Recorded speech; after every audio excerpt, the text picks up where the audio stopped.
মরিয়ম এখনো দুনিয়াতে আইছে না। মরিয়ম আলাইহিস সালাতু ওয়াস সালামের মা মানে ঈসা নবীর নানি, ওনার নাম হলো হযরতে হান্না। নাম কি? হযরত হান্না। আর হযরতে ঈসা নবীর নানার নাম হলো হযরতে ইমরান। মারহাবা কন্যা। হযরতে ইমরানের কাজ ছিল উনি বর্তমান যে বাইতুল মুকাদ্দাস আছে, ওই যে ইসরায়েল যে জায়গায় জুলুম করতেছে, ফিলিস্তিনের মুসলমানরা মারে না, এই মসজিদে আকসা, কোরআনের ভাষায় এটারে কয় বাইতুল মুকাদ্দাস। তো ঈসা নবীর নানা ওই মসজিদের ইমাম ছিল, খতিব ছিল, বড় ইমাম সাহেব। এক মসজিদের ভিতরে কত ইমাম থাকে না? খতিব সাহেব, ইমাম সাহেব, মুয়াজ্জিন সাহেব, খাদেম সাহেব থাকে না? ঈসা নবীর নানা ছিল ওই মসজিদের বড় ইমাম সাহেব। তো ঈসা নবীর নানি উনি উনার স্বামীরে বলছে, মানে ঈসা নবীর নানারে বলে, স্বামী গো, আপনার কাছে ফরিয়াদ, আপনি দেখেন না আমার আল্লাহ তাআলা তো আমার একটা সন্তান দিতেছে না। ও আল্লাহ, আমার যদি একটা সন্তান হইতো, আমার সন্তানরা আমাদের ইন্তেকালের পরে আমরা লেগে দোয়া করত। মা বাপ কি জিভুতের কাছে টাকা পয়সা চায় না তো? মা বাপ চাই আমরা মরে গেলে আমরা জিভুত আমরা লেগে দোয়া করতো। কি কথা কন না কেন? ঈসা নবীর নানি একটা ডাক দিয়া কয়, স্বামী গো, আপনি আল্লাহর কাছে দোয়া করেন না, আমার আল্লাহ তাআলা আমার জন্য একটু দোয়া করত। হযরত ঈসা পয়গম্বরের নানা ইমরান আলাইহিস সালাতু ওয়াস সালাম ডাক দিয়া কয়, হান্না, কত দোয়া করলাম, আমার আল্লাহ তো আমি ইমরান আলাইহিস সালাতু ওয়াস সালামের দোয়া কবুল করে না। এ হান্না, আসো আজকে আমরা জামাইব দুইজন মিলই দোয়া করি। স্বামী স্ত্রী একসাথে মিলে দোয়া করলে দোয়া কবুল হয়। নুরাপুর এলাকায় যখন বিয়ে হয় দেখবেন জামাই বরে এক ঘরের ভিতরে ঢুকাইয়া 2 রাকাত নামাজ কিন্তু পড়ায়। কি পড়ায় না আপনার এলাকা? আছে নিয়ম এটা? বলে আসুন আমরা দুইজন একসাথে মিল্লা দোয়া করি। বলে কেন? বলে জামাই বউ একসাথে বৈশা দোয়া করলে আমার আল্লাহ তাআলা দোয়া কবুল করে। আসো আমরা একসাথে দোয়া করি। ঈসা নবীর নানি খুশি হইয়া 2 রাকাত নামাজ পড়ছে। নামাজ পড়ে আমার আল্লাহর কাছে ডাক দিয়ে কই, মাবুদ,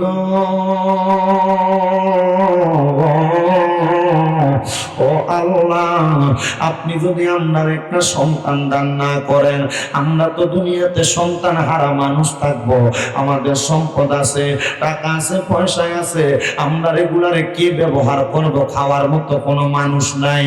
এবার আমার আল্লাহ তাআলার পক্ষ থেকে আওয়াজ আসে, রে ইমরান, ও হান্না,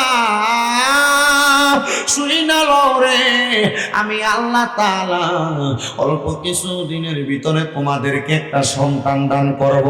ঠিকই আমার আল্লাহ হযরত হান্নার গর্ভের মধ্যে সন্তান দান করছে।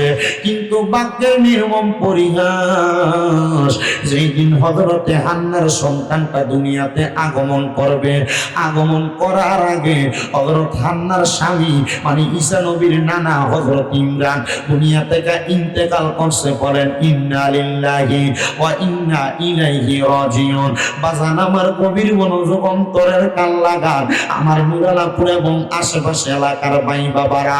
হযরত হান্না আমার আল্লাহর কাছে ডাক দিয়া কয়, আল্লাহ, এতদিন আমার স্বামী ছিল, তুমি আমার সন্তান দিছ না, কিন্তু এখন আমার স্বামী চলে গেছে, আমার সন্তান দুনিয়াতে আগমন করব। আল্লাহ, খাওয়াইব কে সন্তান রে, পড়াইব কে সন্তান রে, বাবার আদর পাইতো না, এতিমের মতো বড় হইব। আমার সন্তান যদি এতিমের মতো বড় হয়, এতিম সন্তান রে তো মানুষ বালা চোখে দেখে না। আল্লাহ, তুমি আমার সন্তানটার একটু রহমতের নজর কইরা দাও। আমার আল্লাহ আসমান থেকে ডাক দিয়ে কয়, হান্না, চিন্তা করবা না, টেনশন করবা না, আমি আল্লাহ তাআলা যেমন তোমার গর্ভে সন্তান দিছি, তেমন ভাবে তুমি হান্নার সন্তানের দায়িত্ব আমি আল্লাহ কুদরতে পাবে লইয়ালু। মুজরে কনসু সুবহানাল্লাহ। ওরে মাওলা রে তোর কুদরতেরি দাই কেউ বুঝিতে পারে আবার কেউ বুঝাইতে পারে আমার দয়াল আল্লাহ রে। হযরত হান্না কয় জগতের মানুষ,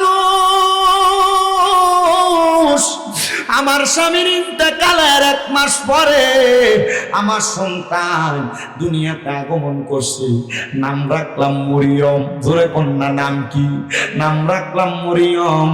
আর অঙ্কার বেরিয়াইতে মায়ের নাম রাখে বিউটি, মায়ের নাম রাখে ফিয়া, মায়ের নাম রাখে উমক। ইসলামী নাম রাখে না। মনে রাখবা অন্ধকার কবরে কিন্তু ইসলামী নাম দিয়া ডাকবো। ইসলামী নাম না হইলে তোমার কবরের ভিতরে তুমি সিরিয়ালে আসবা না, হাবডা ভাবে জাহান্নামের দিকে তুমি সইলা যাইবা। মুসলমান, হযরত হান্না যখন জন্ম হয়েছে এখন না সিজার চলে। আগে কি সিজার ছিল নি? না না না, ছিল না।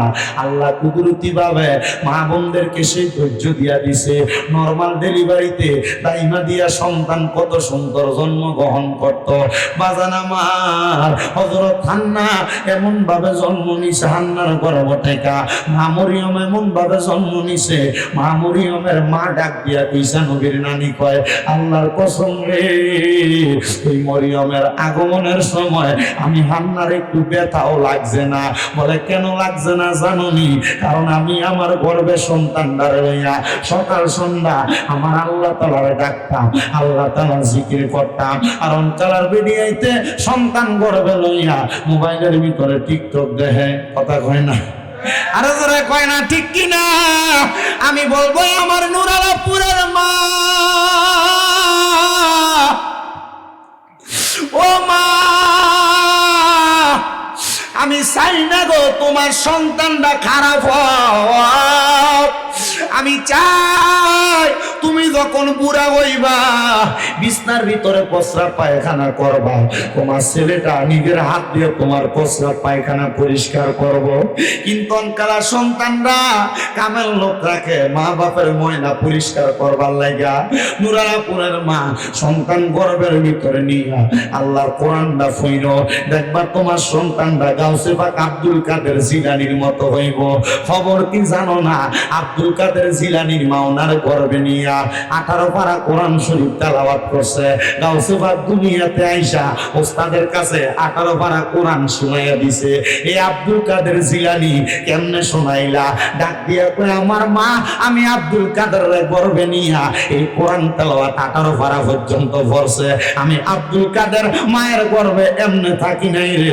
দুনিয়া সন্তান মার গর্ভে লাথি দেয়, হাতের আঙ্গুলের ইশারা লাগায়, মাথা দিয়ে মার এই সাকনাটার মধ্যে ডলাডলি করে, মা কত কাটায়। আমি আব্দুল কাদের এমন করি নাই, এমন করি নাই। কারণ আমি তো মুর্শিদ রূপে বেলায়েতের পাওয়ার নিয়া আমার আল্লাহ তাআলা আমার মার গর্ভ থেকে দুনিয়া ফাটাইছে। এই জন্য আমার মা যে 18 পারা কোরআন পড়ছে, আমি গাউসে পাক আব্দুল কাদের জিলানী ওই কোরআনটা মার গর্ভ থেকে মুখস্থ করে আসছে। আমার মা বোনেরা আজকের মাহফিলটা পীরে তরিকত মুনাজিরে আজম হযরতুল আল্লামা পীরজাদা কাজী আবু সাঈদ পেশোয়ারী রাহমাতুল্লাহ আলাইহি স্মরণের মাহফিল। আবু সাঈদ পেশোয়ারী রে কেন এলাকার মানুষেরা স্মরণ করতেছে? এটার কারণ হইল আবু সাঈদ পেশোয়ারী এমন একজন আল্লাহর হক্কানি ওলি ছিল। ও মা, তোমার গর্ভ থেকে তো আবু সাঈদ পেশোয়ারীর মতো ওলি বাইর হইব, তোমার গর্ভ থেকে তো আব্দুল কাদের জিলানীর মতো ওলি বাইর হইব, তোমার গর্ভ থেকে তো খাজা মাইনুদ্দিন চিশতির মতো ওলি বাইর হইব। তুমি যদি সন্তান গর্ভে নিয়ে কোরআন পড়ো, তুমি টিভি সিরিয়াল দেখো, মোবাইল ইউটিউব সোশ্যাল মিডিয়া দেখে সময় কাটাও, মা গো মা, হযরত হান্না ডাক দিয়া কয়, আমার সন্তান মরিয়ম যখন আগমন করছে আমি হান্নার পেটের মধ্যে কোনো ব্যথা হয় নাই, জন্ম দেওয়ার সময় আমি কোনো ব্যথা অনুভব করি নাই। এটার কারণ হইল আমার গর্ভের সন্তান আগমন করার সময় রে জগৎবাসী আমি তার আগের সময়টা আমার আল্লাহ তাআলার ইবাদত করে কাটাইছি। জোরে কোন সুবহানাল্লাহ। হযরত হান্নাকে আমার সন্তান আগমন করার পরে পুরা ফিলিস্তিন এলাকায় খবর হয়ে গেছে এই বাইতুল মুকাদ্দাস মসজিদে আকসার ইমাম, বড় ইমাম যিনি মারা গেছে, 1 মাস পরে তার স্ত্রীর গর্ভ থেকে একটা সন্তান আগমন করছে। আইনারে আমরা তার সন্তানটারে একটু দেখে আসি, তার সন্তানটা কেমন হয়েছে, কত সুন্দর হয়েছে। সবাই দলে দলে আসতেছে। এবার হযরত মরিয়ম দেখা দেখা চলে যায়। হযরত হান্নাকে আমি চিন্তাগ্রস্ত হয়ে গেলাম, আমার সন্তানদের সবাই দেখতেই যায় কিন্তু কেউ দায়িত্ব। হযরত হান্না চিন্তা করলেন, আমার স্বামী মসজিদে আকসার ইমাম ছিল, আমি আমার মাইয়াটারে সেই জায়গায় লইয়া যাই। মা মরিয়ম রে কুলের ভিতরে কইরা হযরত হান্না মসজিদে আকসার সামনে গেছে, সালাম দিছে, আসসালামু আলাইকুম ওয়া রাহমাতুল্লাহ। মসজিদে আকসার 4 জন ইমাম বের হয়ে আসছে, ডাক দিয়া কয়, কি গো, আপনি না এই মসজিদের বড় ইমাম সাহেবের স্ত্রী, কেন আসছেন? বলে, আমার মাইয়াটার বরণ পোষণ লালন পালনের দায়িত্ব কে নিবে? আমি তো কাউরে দেখি না, আমি একার পক্ষে আমার মাইয়াটারে সামলানো আমার পক্ষে সম্ভব হবে না। 4 ইমামে কয় যে তো এই মসজিদের সবচাইতে বড় ইমামের মাইয়া, আমরা তারে লালন পালন করব আমাদের মাইয়ার মতো। 4 জন হাত তুলছে।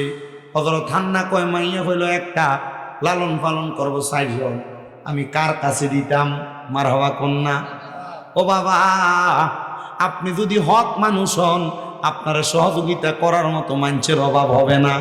আপনি যদি বালা মানুষ হন, আপনার গায়েবী ভাবে আল্লাহর কাছ থেকে সাহায্য আসবো। হযরত হান্না কয়, জগতের মানুষ, ওই 4 জন মসজিদের ইমাম, মসজিদে আকসার ইমাম, আমারে কয় আপনার মাইয়াটারে আমরা 4 জন লালন পালন করব। 4 জনের মাঝে বাক বিতণ্ডা হচ্ছে, 4 জনই বলতেছে আমরা পালবো। এই টাইমে ওই জায়গার প্রখ্যাত একজন আলেম ডাক দিয়ে বলতেছে, ঠিক আছে আসো, তোমরা যেহেতু বাকবিতণ্ডা করতেছো, আমরা এখন লেখা শুরু করি। যেই কলম দিয়া লিখি, এই কলমটারে আমরা নদীর মধ্যে প্রেরণ করব। ওই কলম যার কাছে ফিরে আইব, অথবা যেই কলমটা দিয়ে আমরা লিখি, যার কলমটা ভাসব, ওই ব্যক্তির কাছে হযরত মরিয়ম মানুষ হইব। তো আগে যে কলম দিয়ে লাগতো, দোয়াত কলম, এটা কিন্তু লোহারা ছিল না, যে মাথাটা লম্বা একটা টিনা ছিল, এটা কি আর বাসত না?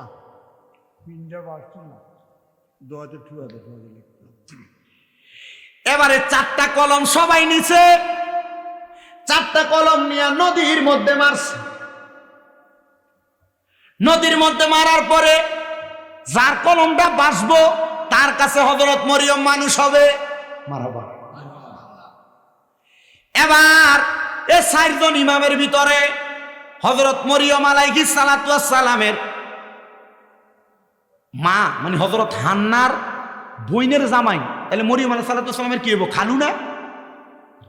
মরিয়ম আলাইহিস সালাতু ওয়াস সালামের খালু ছিল ওই মসজিদের ইমাম। মারহাবা মারহাবা। সবার দুয়াত কলমের কলমটা ডুইবা গেছে, কিন্তু ওনার খালুর কলমটা বাসা দিয়া রইছে। মারহাবা কন্যা।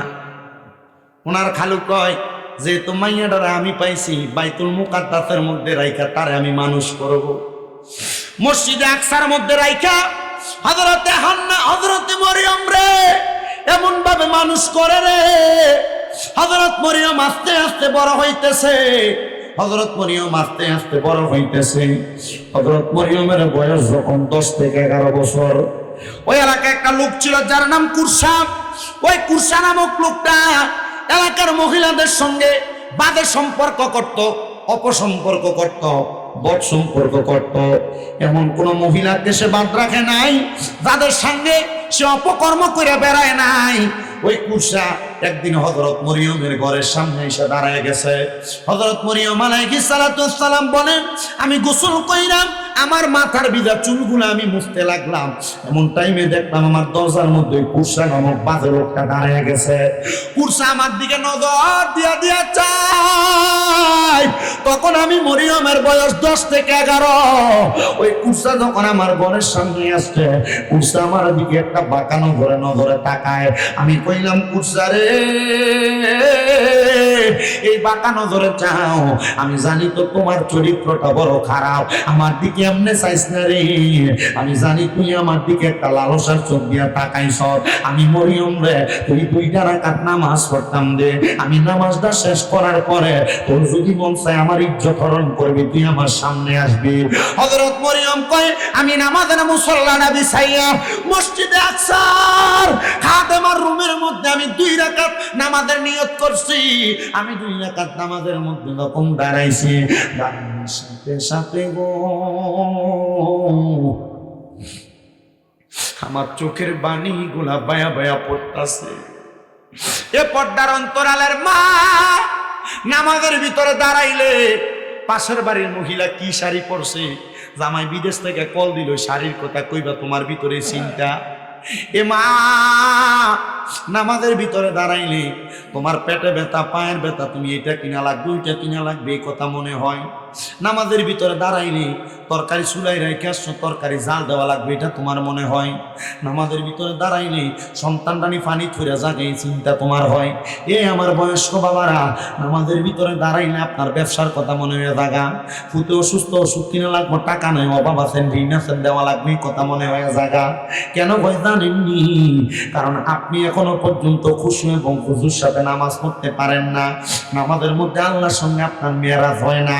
আল্লাহর নবী কয়, জগতের মানুষ এমন ভাবে নামাজ পড়বা যেন আমার আল্লাহর সাথে মেরাজ হয়। হযরত মরিয়ম কয়, জগতের মানুষ আমি নামাজের ভিতরে দাঁড়াইয়া আমি চোখের পানি গুলা চাইরা দিছি, আমি চোখের পানি গুলা সারিয়ার কান্দি আর ডাক দিয়া কয়, আল্লাহ, ও আল্লাহ, আমি নামাজের ভিতরে সূরা কেরাত ছাড়া অন্য কিছু পড়া তো হারাম। আমি মরিয়ম নামাজের ভিতরে বিপদের ভিতরে পইরা তোমারে ডাকতাছি। হযরত মরিয়ম কয়, সূরা ফাতিহা পড়লাম, সূরা ফাতিহার লগে অন্য কিছু আমি পড়তেছি। এমন ভাবে কেরাত পড়তে পড়তে হযরত মরিয়ম বলে, ও জগতের মানুষ, আমি আমার আল্লাহ তাআলার কাছে সিজদার ভিতরে দেয়া শুধু দোয়া করি, আল্লাহ, আল্লাহ গো, ও আল্লাহ, এই কুরসা নামক ব্যক্তিটার তো আমার ইজ্জত হরণ করব। তুমি না আমি গর্ভে থাকা অবস্থায় আমার মা বাপরে জানিয়ে দিছ আমি মরিয়মের গর্ভ থেকে একজন নবী জন্ম হইব। আমি মরিয়মের ইজ্জত যদি ধ্বংস করিয়া দেয়, ও আল্লাহ গো, তুমি বলো না মানুষ তো আমার সন্তানটারে বাজে সন্তান বলবো। আল্লাহ, আমি মরিয়মের ইজ্জত হরণ করতে দিও না, আমি মরিয়মের ইজ্জত হরণ করতে দিও না। মরিয়ম 2 রাকাত নামাজটা যখন শেষ করছে, ডান দিকে সালাম ফিরাইছে, বাম দিকে সালামটা ফিরিয়ে যখন দরজার দিকে তাকাইছে, মরিয়ম কয়, আমি তাকাইয়া দেখলাম আমার ঘরের ভিতর থেকে একটা বাতাস জোরে দরজার দিকে গেছে। কুরসা নামক বাজে লোকটা যাইয়া দুপুর করে একটা বাড়ি খাইছে ওই বাইতুল মুকাদ্দাসের ওয়ালের সাথে। ওই কুরসা নামক লোকটা বাড়ি খাইয়া মাথার রক্তপাত হয়ে ইন্তেকাল করছে। জগতের মানুষ রে, কোন মানুষের মনে কষ্ট দেওয়ার আগে সাবধান, কোন মানুষের সাথে অন্যায় করতে সাবধান, কোন মানুষের সাথে জুলুম অত্যাচার করতে সাবধান। বলো হুজুর কেন? ওই মানুষটা যদি নামাজের সিজদার ভিতরে যাইয়া তোমার অভিশাপ দেয়, আরে দুনিয়ার মাইর কাটানো যায়, হসপিটালের মধ্যে যাওয়ার পরে আপনার ওই মাইর গুলারে সুন্দর করে ড্রেসিং কইরা আপনার মাইরটা আস্তে আস্তে কাটিয়ে দেওয়া যাবে। আবার আদালতের মধ্যে মামলা হইলে আপনার নামে এমন রিট জারি হয়ে যায়, রিমান্ড দেয়নি, 5-10 হাজার টাকা দিলে রিমান্ডও কিন্তু কাটান যায়।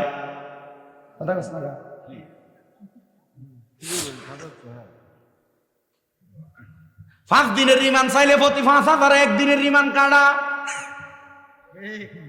ওই কথা কয় না কি রে? আল্লাহ, ওই রিমান্ড যদিও টাকা দিয়ে কাটানো যায়, আল্লাহর রিমান্ড কি টাকা দিয়ে কাটানো যাইব? আমি কারোর লগে কোনো অন্যায় করলাম, আমার মুর্শিদ ভাইয়ের লগে বেয়াদবি করলাম, মুর্শিদ ভাই আমারে কিছু কইল না, কিন্তু মসজিদের ভিতরে দেয়, শ্রদ্ধার ভিতরে দেয়, কইল আল্লাহ এ বেটা আমার লগে বেয়াদবি করছে, আমি তো তার লগে কোনো অন্যায় করছিলাম না। আল্লাহ কয় রাখ তার বিচারটা, ইন্না বাতশা রাব্বিকা লাশাদীদ, শক্ত কইরা দইরাম, এমন ধরা দইরাম বান্দা ছুটতে পারত না।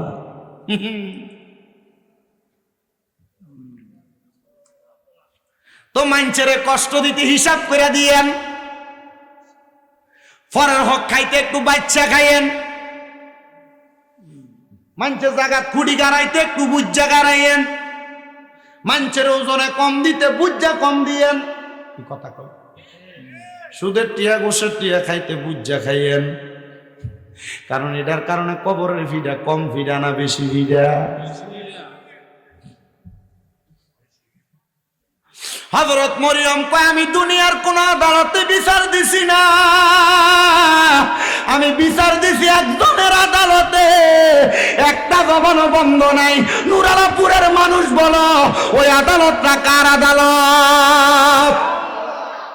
ওই আদালতে বিচার দিলে বিচার ফিরে না। মা বোন গো, কারোর লগে ঝগড়া করলে হতিনের জি কইয়া গালি দিস না, গোলামের জি কইয়া গালি দিস না। মা বোনেরা ঝগড়া করলে একজন আরেকজনকে গালি দিস না। যদি মন চায় এই ঝগড়া না কইরা আল্লাহর কাছে নামাজ পড়া পড়া বিচার দিস, কারণ গালাগালি করলে ফেরেশতা তার পক্ষ থেকে গালি দেয়। আমি যেদিন এই হাদিস পড়ছি এদিনের পর থেকে আমারে কেউ যদি অন্যায়ভাবে গালিগালাজ করে আমি তার কথার উত্তর দেই না। কি নবীজি রহমাতুল্লিল আলামিন নবীর কাছে এক সাহাবী দৌড়ে আসছে, ইয়া রাসূলুল্লাহ ইহুদি আমার গালি দিছে।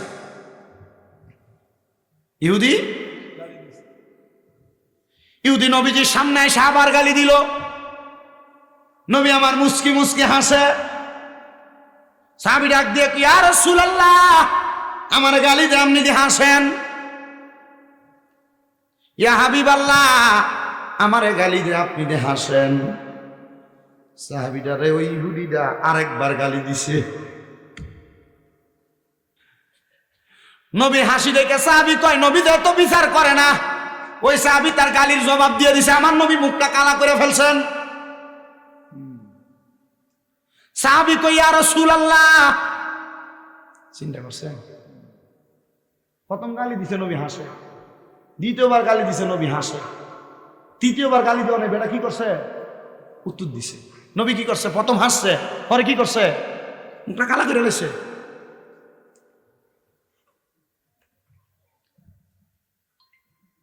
সাহাবী কই, ইয়া রাসূলুল্লাহ, ও দয়ার নবী, দুইবার গালি দিলাম না হাসলেন, তে তিনবার গালি দিলাম, আমি তার জবাবটা দিলাম। আপনি নবীজি তিনবার গালি দেওয়া জবাব দেওয়ার পর আপনি মুখটা কালো করে ফেললেন। আল্লাহর নবী কয়, সাহাবী সে যখন তোমার একবার গালি দিছে আমি চাই দেখছি তোমার পিছন থেকে তিনজন ফেরেশতা দাঁড়ায় তার গালির জবাব দিতেছে। জোরে কয় না? আপনি আমি দেখিনি, নবী কিন্তু দেখে, এজন্য আসে কয় রহমতে আলম নবী নূরে মুজাসসাম, বলেন রহমতে নবী নূরে মুজাসসাম, সাহাবীরা আতর বানাই গাম মুবারক, সাহাবীরা আতর বানাই ওই নবীজির গাম। শোনো জানো মানো কেমন আমার নবীজি, যাহার পাগল চন্দ্র সূর্য তারকারাজি, বলেন যাহার পাগল চন্দ্র সূর্য তারকারাজি।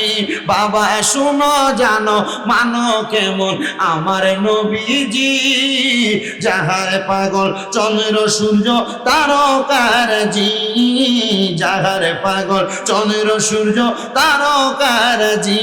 ও ভাই আরো শুনবানি সুন্দর কাহিনী, বলেন আরো শুনবানি সুন্দর কাহিনী, জান্নাতের রোমে রোমে লেখা নবীর নাম, রহমতে আলম নবী নূরে মুজাসসাম বলেন রহমতে আলম নবী নূরে মুজাসসাম সাহাবীরা আতর বনে ওই নবীজির ঘাম উস্তুনে হান্নানা একটা খেজুর গাছের নাম যাকে ধরে খুতবা দিতেন রাসূলে আকরাম মারহাবা কোন এ কিছুদিন আগে দেখিয়েছি শুধু উস্তুনে হান্নানা এখানে 3টা গাছ আছে কয়টা গাছ 3টা গাছ মদিনা শরীফ যারা গেছেন তারা জানেন গেছেন না রিয়াজুল দান্নার ভিতরে মোটা মোটা 3টা ফিলার আছে তুর্কি সরকার যখন সৌদি আরব শাসন করছিল তখন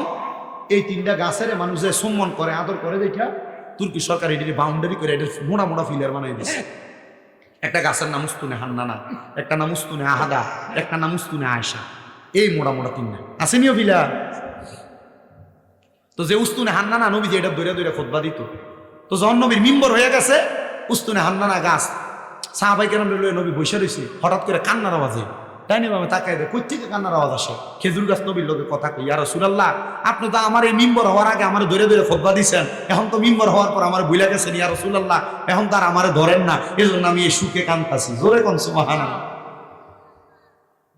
এটার পাশে উস্তুনে আয়েশা যেখানে আমার নবীজির মা আয়েশা ইন্না খানা দিত এটার পাশে উস্তুনে আহাদা দূর থেকে কোনো মানুষ এলে নবীজির কাছে এই গাছের নিচে বইয়া থাকে মারহাবা কর না এজন্য আসে কয় বাবা উস্তুনে হান্নানা একটা খেজুর গাছের নাম যাকে ধরে খুতবা দিতেন রাসূলে আকরাম বলেন যাকে ধরে খুতবা দিতেন রাসূলে আকরাম গাছটা নবীর বিরহে কাঁদিতে রহে অত বাগ হইলেন যত সাহাবাই কেরাম রহমতে আলম নবী নূরে মুজাসসাম বলেন রহমতে নবী নূরে মুজাসসাম সাহাবীরা আতর বানায় ওই নবীজির গাম বাবা ওলিউল্লাহর নবীর কাছে এই আরাধনা দেখিব নবী নূরের ছবি যতই কল্পনা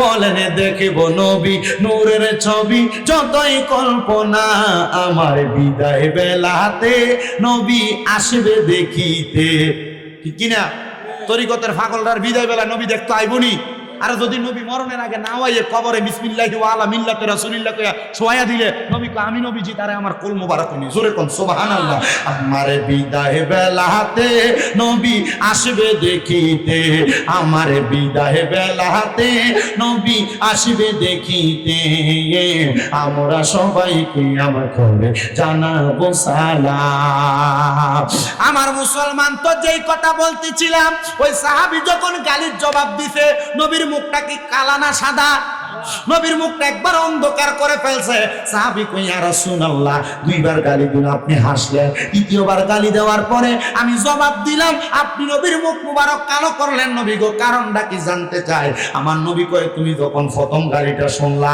জবাব দাও নাই সুখছি না তোমার পক্ষ থেকে 3টা ফেরেশতা জবাব দিয়া দিছে দ্বিতীয়বার যখন তোমার গালি দিল তুমি জবাব দাও নাই 6 জন ফেরেশতা তোমার জবাব দিছে কিন্তু তৃতীয়বার যখন তুমি তার গালিটা প্রদান করার পরে জবাব দিছো রে আমি দেখলাম ওই ফেরেশতাগুলা ফিরা চইলা যায় আমি এই জন্য নবীজি মুখটা কালা কইরা ফালাইছি আমার নবীকে উম্মত কেউ যদি তোমরা গালি দেয় তুমি তারে ফিরা গালির জবাব দিও না তোমার পক্ষ থেকে ফেরেশতা তারে জবাব দিয়া দিব আমার এই নুরালাপুরের মা ও সোশ্যাল মিডিয়ার মাধ্যমে দেখনেওয়ালা দেশের মা বোনেরা গো কেউ যদি তোমার অন্যায় ভাবে গালি দেয় কেউ যদি তোমার গালি দেয় অন্যায় ভাবে হোক অন্যায় ভাবে হোক তার গালির জবাবটা তুমি তোমার মুখ দিয়া দিও না বলে হুজুর কেন কারণ গালির জবাব দিলে তোমার গালির জবাবটা কিন্তু ফেরেশতার দিত না তুমি যদি চুপ করে থাকো আমার আল্লাহ তাআলার ফেরেশতারা তোমার পক্ষে থেকে তোমার জবাবটা দিয়া দিব এবারে হযরতে মরিয়ম ডাক দিয়া আমি নামাজের সিজদায় দিয়ে বিচার দিছি সাবধান সাবধান আমি নামাজের সিজদায় বিচার দেওয়ার পরে একটা বাতাসি এসে কুরসাটারে এক ওয়ালের লোকে বাইরে আমার এলাকায় থাকলে অমঙ্গল হবে এমন কথা কয় না অমঙ্গল হবে মরিয়মকে আল্লাহ সন্তান দিছনে একরকম ছিলাম কিন্তু সন্তান গর্ভে দিয়ে এখন জন্ম দেওয়ার পর আমি মার কাছ থেকে এই ইহুদিরা আমার সন্তানটারে কাইরা নিয়ে যাবে, আমি মার কুঞ্জারা তো মানে না। মুসলমান শোনো রে, গতকালকে চট্টগ্রামে ইস্কন নামক হিন্দু উগ্রবাদীরা ওই মুসলমান একজন ভাইকে আঘাত করে হত্যা করেছে। মুসলমানের মসজিদের মধ্যে তারা ইট পাটকেল নিক্ষেপ করেছে। তাদের প্রভু নামক ইস্কনের গুরু ঠাকুর মেয়ে নিয়ে অপকর্ম করছে।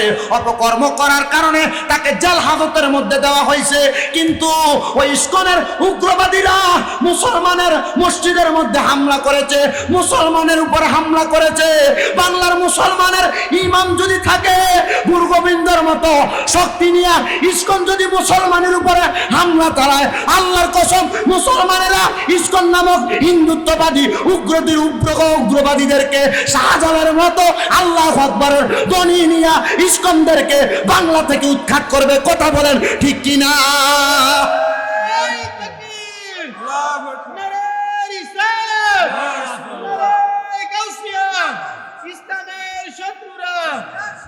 হিন্দুদের মাঝে দুইটা দল। কয়টা দল? দুইটার মধ্যে যারা সনাতনী তারা নরমাল ভাবে চলে, কারোর সাথে ঝামেলায় যায় না। কিন্তু ইস্কন নামক সংগঠনটা বড় উগ্রবাদী সংগঠন। আগে জঙ্গি টোয়াইতো মাদ্রাসায়, এখন জঙ্গি দেখা যায় ইস্কনের এখানে। কথা কন না কেন? বাংলাদেশের অন্তর্বর্তীকালীন সরকার ডক্টর মোহাম্মদ ইউনূস সাহেব, আপনার কাছে আমরা জানান করতে চাই, আমাদের একজন ভাই অ্যাডভোকেট ছিল, ইসলাম ধর্মের পক্ষে সে কথা বলেছে, ওই ব্যক্তিকে হত্যা করেছে।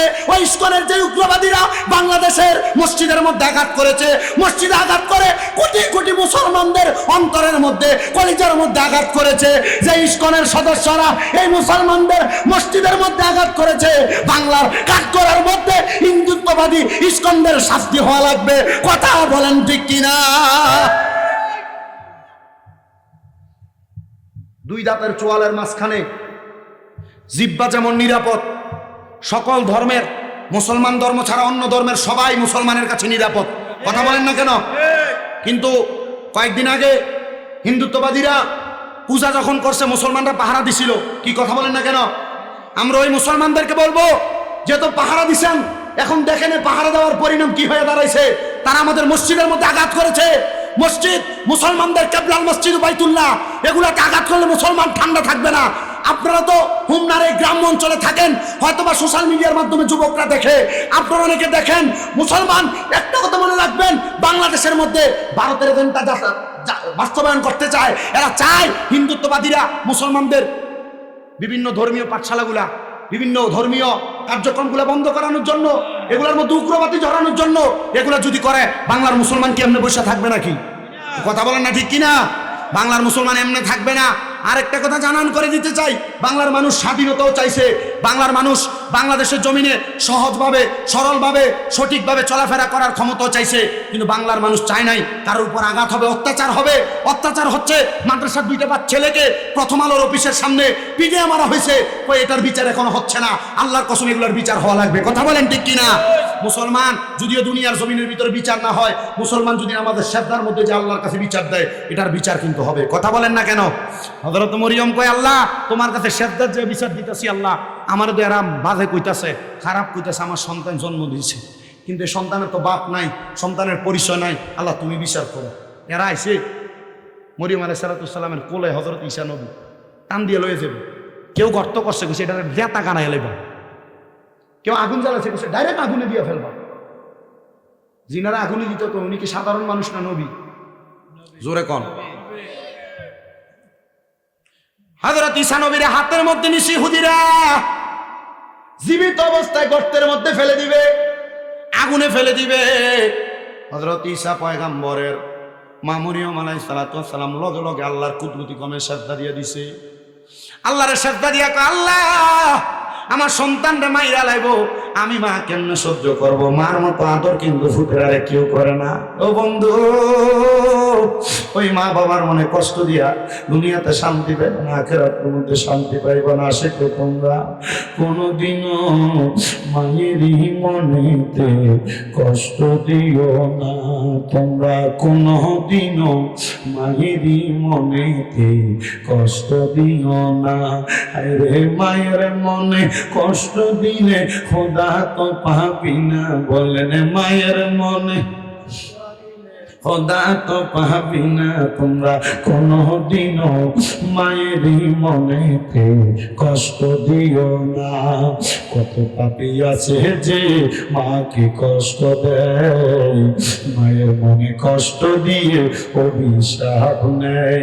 আরে মায়ের মনে কষ্ট দিলে খোদা তো পাবি না, বলেন মায়ের মনে খোদা তো পাবি না তোমরা কোনদিনও, মায়েরই মনে তো কষ্ট দিও না। মাগো তোমার মত নয় না কেহ আমায় বুকে টানি, আদর করে মুছে না কে মা, আদর করে মুছে না কেউ আমার চোখের পানি। হায়রে মা জননী আমার, হায়রে মা জননী। কিন্তু বর্তমান জামানা অনেক পরিবর্তন হয়ে গেছে। যে ফুতে কামাই করে আইন না দেয়, মা বাপ ওই ফুতের বেশি আদর করে। কথা কন না কা ঠিক নেই তো? কথা মূলটার মধ্যে থাকি, মায়ের আদরটা বেশি। কি আদরটা বেশি? হযরতে মরিয়মকে আমি আল্লাহর কাছে কাঁদতে লাগলাম, যখন আমার ফুত হযরত ঈসা নবীরে তারা মাটির নিচে ফালাইয়া দিব, এই টাইমে ঈসা নবী কয়, শোনো রে, আমার মা আমার এমনি জন্ম দেয় নাই, আমার আল্লাহ তাআলা জিবরাইলের ফুয়ের মাধ্যমে আমার মার গর্ভে দিয়েছে। জোরে কোন সুবহানাল্লাহ। বাচ্চা কয় দিনের? একদিনের? কথা কয় মারহাবা কর না, কথা কইতেছে। এলাকার মানুষ কয় যে এত বাবা নাই, মানুষ তার ব্যাপারে বাজে মন্তব্য করবে। মরিয়ম, এই ঈসা নবীরে তুমি নিয়ে দূরে কোনো জায়গায় রেখে আসো। ঈসা নবীরে দূরে এক জায়গার মধ্যে রাখতে গেছি। হযরতে মরিয়ম কয়, আল্লাহ ও আল্লাহ, আমার সন্তান আবার কি রেডি হয়েছে? রেডি সে? ঠিক আছে। কি তাও ওয়াজ হয়েছে না? আমরা লগেরটা দিছে গেল ধরে রাখতালেন না, আইতাছে। আচ্ছা চাটা খাই আপনারা ওই আবার যাইতেছে, চা খাই তো কইছি দেখি তো কি করতাম। আরে আপনার আরেকটা আছে। আচ্ছা আচ্ছা, অসুবিধা নেই, অসুবিধা নেই, চিন্তা করেন। হযরত মরিয়ম আলাইহিস সালাতু ওয়াস সালাম আমার আল্লাহ তাআলার কাছে কান্দে, আল্লাহ এই ফুতের কই রেখাম? আমার আল্লাহ তাআলা কই, মরিয়ম তোমার এলাকা থেকে দূরবর্তী একটা পাহাড় আছে, ওই পাহাড়ের গুহার মধ্যে রাইখে আসো। মরিয়ম কে আল্লাহ আমার ফুতের খাওয়াইবো কে? বাচ্চা মানুষ কান্না করবে। আমার আল্লাহ তাআলা ডাক দিয়ে কই, মরিয়ম খাওয়ানোর দায়িত্ব তো আমি আল্লাহর, চিন্তা করিস না রে, চিন্তা করিস না। আমার আল্লাহ তাআলা হযরত মরিয়ম রে এমন দয়া করছে রে, এমন দয়া করছে। মরিয়ম কয়, আল্লাহ আমার ফুতে খায় কি? ওরে বাবা, আপনাদের এলাকায় সন্তান জন্ম নেওয়ার পরে দেখবেন সন্তানের আঙ্গুল ছয়নি, ছয় না? এটা কেন ছয় জানেন? হযরত মরিয়ম যখন ওই সন্তানের রাইখায় আসতে গেছে, আমার আল্লাহ রে কই, আল্লাহ ফুতে খাইবো কি রাইখে গেলে? আল্লাহ কই, প্রত্যেক রাত্রবেলা এসে এসে সন্তানরে খাওয়াইও। আমার আল্লাহ রে কই, আল্লাহ রাত্র খাওয়াইলে সারাদিন কি আমার ফুতের ফেটে খিদা লাগবো না? আল্লাহ কই, মরিয়ম আমি আল্লাহ তোমার সন্তানের সাদাত আঙ্গুলের মাথার ভিতরে একটা জান্নাতের দুধের নহর লাগাইয়া দিছি। তোমার সন্তানের পেটে ক্ষুধা যখন লাগবো, সন্তান যদি ডাইন হাতের সাদাত আঙ্গুলটা মুখের ভিতরে দেয়, আমি আল্লাহ তাআলা তোমার সন্তানদের কুদরতি ভাবে খানা খাওয়া দিব। কেউ বুঝিতে পারে না রে মাবুদ মাওলার খেলা, আরে পীর মুর্শিদের খেলা। খেলা। আরে জোর করিয়া বুঝতে গেলে তার ঘটে মরণ জ্বালা। আরে জোর করিয়া বুঝতে গেলে তার ঘটে মরণ জ্বালা। কেউ বুঝিতে পারে না রে ওলি আল্লাহর খেলা। আরে পীর মুর্শিদের খেলা। ওরে সত্যি নিব সরে কারণ কেন কি ফুটে না। আবার 6 মাসেরও কালের দয়াল পাই যে 16 আনার দয়াল পাই যে 16 আনা। দয়াল জোর করিয়া দিবে তোরে জোর করিয়া দিবে তোরে ববের যত প্রেম জ্বালা। কেউ বুঝিতে পারে না রে ওলি আল্লাহর খেলা। আরে পীর মুর্শিদের খেলা।